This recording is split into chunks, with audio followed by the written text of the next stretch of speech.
We're constantly on the risk of injury and pushing our bodies to the limit, and what's too much, how much is too much, and how I think that triathlon is this balance of healthily unhealthy. And what I do to try and mitigate getting injured, and how you might mitigate getting injured in the future. More than the pouring rain. How can there be more to explain? No, I won't go down the drain. 'Cause I was there too, always so true, always so blind. We were born restless minds. It's a slightly different one today. I'm going to pull over here. So yeah, if you haven't noticed, I'm in Guernsey. But I thought I'd talk to you about this SUB7 attempt at IRONMAN and SUB8 for the women. And what I've been thinking for a while now, which is that triathlon is healthily unhealthy, I think I'll go with. And how Alistair's had to pull out, obviously, if you hadn't already known.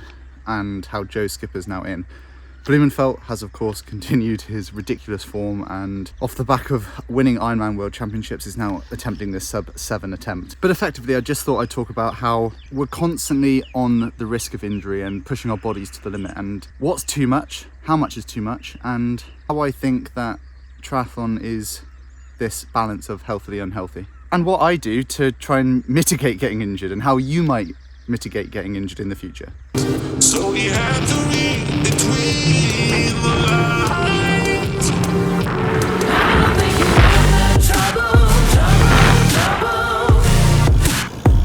Make it trouble, then you make it double. So I think injury is a really funny one because it's very individual, but at the same time I try and stick to a few set of rules and just kind of guidelines to try and mitigate the injury risk. And it's kind of like, obviously, when I speak of being unhealthily healthy or healthily unhealthy, I kind of mean that I'm trying to do as much training as possible for the gains and without getting injured and without like kind of not being able to recover and all of these things.